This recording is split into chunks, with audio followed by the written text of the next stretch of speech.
आज लंबे दिनों के बाद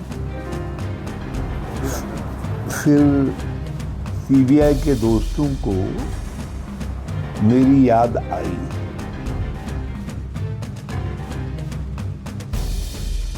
उत्तराखंड की राजनीति में एक बार फिर से सियासी भूचाल आने वाला है क्या? आने को तैयार है क्या? पूर्व मुख्यमंत्री हरीश रावत को 2016 के चर्चित स्टिंग ऑपरेशन मामले में सीबीआई ने फिर से नोटिस भेजा है। दोस्तों, तलब किया है क्या इस बार सीबीआई मुख्यालय में होंगे नए खुलासे? हरीश रावत जाएंगे तो क्या कहेंगे? हरीश रावत से क्या सवाल पूछे जाएंगे? हरीश रावत को इस महीने करना होगा सीबीआई के सवालों का सामना, हाजिर होना होगा सामने।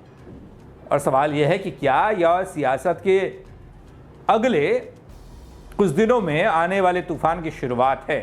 क्योंकि जिस अंदाज में हरीश रावत ने समन को रिसीव किया और रिसीव करते वक्त जो अंदाज में उन्होंने बयान दिया, वो तो कुछ इसी ओर इशारा कर रहा है। दोस्तों, पूरी खबर बताने के लिए आया हूं। दोस्तों नमस्कार, पहलाग में पंकज रौतेला, आप देख रहे हैं उत्तराखंड न्यूज। दगड़ियों, उत्तराखंड की राजनीति में 2016 में एक बड़ा भूचाल आया था, आपको याद होगा, जब एक स्टिंग ऑपरेशन के वीडियो सामने आए थे जिसमें कथित रूप से कुछ विधायकों के खरीद फरोख्त की बातें सामने आई थी। यह वीडियो न केवल राजनीतिक गलियारों में सनसनी बना, बल्कि पूरे राज्य में राजनीतिक हलचल पैदा कर दी थी। इस मामले में मुख्य फोकस रहे पूर्व मुख्यमंत्री हरीश रावत, जिन पर आरोप लगे थे कि उन्होंने इस घपले में भूमिका निभाई, बड़ी भूमिका उनकी है। इस समय सीबीआई के मामले की जांच शुरू हुई थी, उस समय सीबीआई ने जांच शुरू की थी और उसके बाद हरीश रावत समेत कई अन्य राजनीतिक हस्तियों को नोटिस भेजा गया। अब कई साल बाद सीबीआई एक बार फिर से जागी है।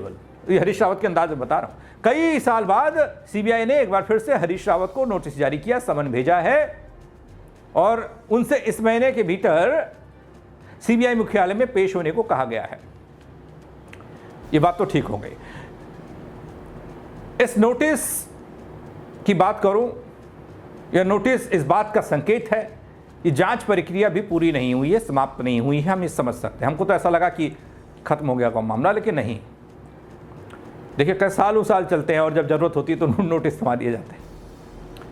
एजेंसी मामले में और गहराई से छानबीन करेगी बल। लेकिन दोस्तों, कांग्रेस के दिग्गज नेता और पूर्व मुख्यमंत्री हरीश रावत सीबीआई का नोटिस रिसीव करते हैं। 2016 के स्टिंग केस मामले में पूर्व सीएम हरीश रावत ने नोटिस को रिसीव किया और उन्होंने अक्टूबर के दूसरे और तीसरे हफ्ते का वक्त मांगा है। बता रहा हूं, अभी उनका बयान भी आया, उन्होंने एक्स पर भी लिखा, आप लोगों तक भी पहुंचा होगा, लेकिन जिम्मेदारी बताना है और इस मामले का विश्लेषण करना है कि किस तरीके से इसे देखा जा रहा है। पूर्व सीएम ने कहा कि सीबीआई हेडक्वार्टर जाऊंगा। कांग्रेस दिग्गज ने यह भी कहा कि आज लंबे दिनों बाद फिर सीबीआई के दोस्तों को मेरी याद आई है। उन्हीं के शब्दों को उद्धृत कर रहा हूं। इसे लगता है कि अब फिर विधानसभा के चुनाव आने वाले हैं और बीजेपी के दोस्त, जिनके हाथ में सीबीआई अपनी स्वतंत्रता, अपनी स्वायत्तता पूरी तरीके से कॉम्प्रोमाइज कर चुकी है या कर ली है उन्होंने मुझे चुनाव के लायक समझा है। सुनिए हरीश रावत की बात। मैं इस नोटिस को ग्रहण कर रहा हूं, मगर इस अनुरोध के साथ कि अभी मैं सितंबर तक कहीं यात्रा करने की स्थिति में नहीं हूं, तो मुझे अक्टूबर में सेकंड या थर्ड वीक का कोई समय यदि दें तो मुझे खुशी होगी कि मैं अपने बयान रिकॉर्ड कराने या जिस चीज़ के लिए भी वो बुला रहे हों, मैं उन सीबीआई के हेडक्वार्टर में हाजिर होऊंगा। दोस्तों, हरीश रावत ने कहा और एक्स पर भी लिखा, इधर मैं कह रहा हूं कि अब मैं नहीं और लोग आगे आएंगे, मतलब सियासी तौर पर, मगर लगता है भारत सरकार में बैठे हुए लोग अब भी मानते हैं कि मैं चुनाव परिणामों को प्रभावित कर सकता हूं।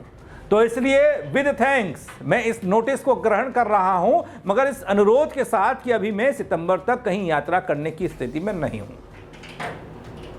तो मुझे अक्टूबर के महीने में 2nd और 3rd वीक में कोई समन दे तो मुझे खुशी होगी। मैं अपने बयान रिकॉर्ड कराने या जिस चीज़ के लिए भी वो बुला रहे हैं, मैं सीबीआई के हेडक्वार्टर में हाजिर हो जाऊंगा।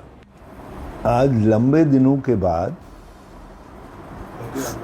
फिर सीबीआई के दोस्तों को मेरी याद आई है। इससे लगता है कि अब फिर विधानसभा के चुनाव आने जा रहे हैं और भाजपा के दोस्त जिनके हाथ में सीबीआई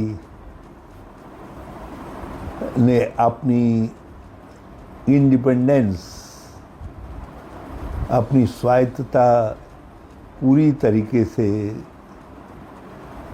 अपनी इंडिपेंडेंस, अपनी स्वायत्तता पूरी तरीके से कंप्रोमाइज़ कर ली है, उन्होंने मुझे चुनाव के लायक समझा है। इधर तो मैं तो कह रहा हूँ कि नहीं, अब मैं नहीं और लोग आगे आएंगे, मगर लगता है भारत सरकार में बैठे हुए लोग अब भी ये मानते हैं कि मैं चुनाव परिणामों को प्रभावित कर सकता हूँ। तो इसलिए विथ थैंक्स। दोस्तों, हरीश रावत को पहले भी कई बार सीबीआई ने नोटिस भेजे हैं, लेकिन अब इस मामले में फिर से एक तगड़ी सियासत होने जा रही है। तगड़ा सियासी दबाव देखने को मिल सकता है। इस स्टिंग मामले ने उत्तराखंड में राजनीति में कई उतार चढ़ाव देखे और इस बार भी इसकी राजनीतिक गूंज तेज हो सकती है। वो इसलिए क्योंकि विधानसभा चुनाव ज़्यादा दूर नहीं है। दोस्तों, राजनीतिक विश्लेषकों की माने तो इस मामले की अगली सुनवाई और जांच से उत्तराखंड की सियासत में नई बहस शुरू हो सकती है, जिसका मैं अंदेशा जता रहा हूं। खासकर विधानसभा चुनाव के नजदीक आते आते बीजेपी बनाम कांग्रेस की स्थिति क्या हम देखेंगे। अब सभी की निगाहें एक बार फिर से सीबीआई मुख्यालय हेडक्वार्टर पर हैं, सीबीआई पर हैं और हरीश रावत पर हैं। आगे क्या होगा बल? और हाँ, कांग्रेस बीजेपी की प्रतिक्रिया कैसी होगी? क्या इस पूछताछ से सामने आएगा कोई नया राज? क्या पूर्व मुख्यमंत्री हरीश रावत इस बार तोड़ेंगे कोई अपनी चुप्पी, या फिर गहराएगा सियासी रहस्य, वो रहस्य जिसका तिलिस्म कभी टूटता नहीं है?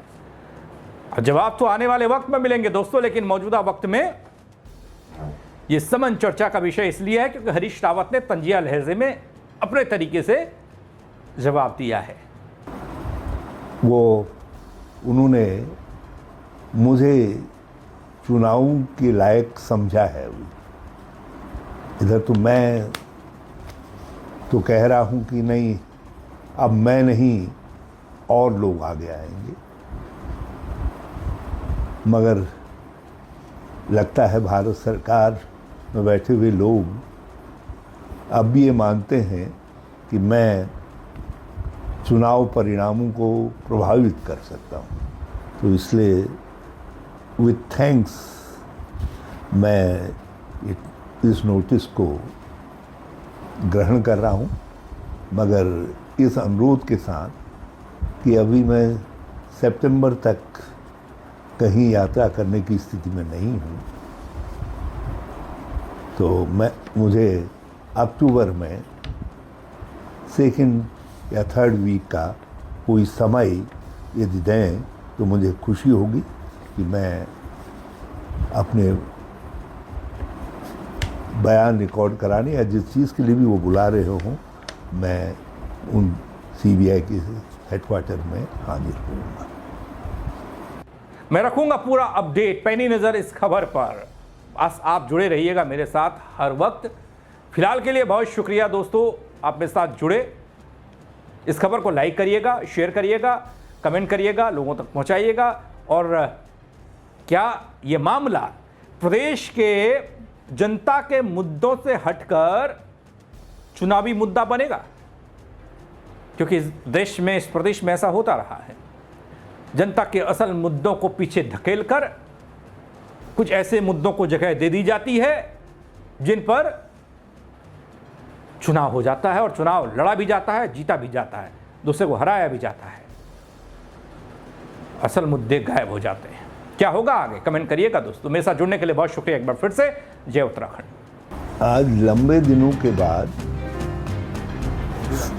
फिर सीबीआई के दोस्तों को मेरी याद आई।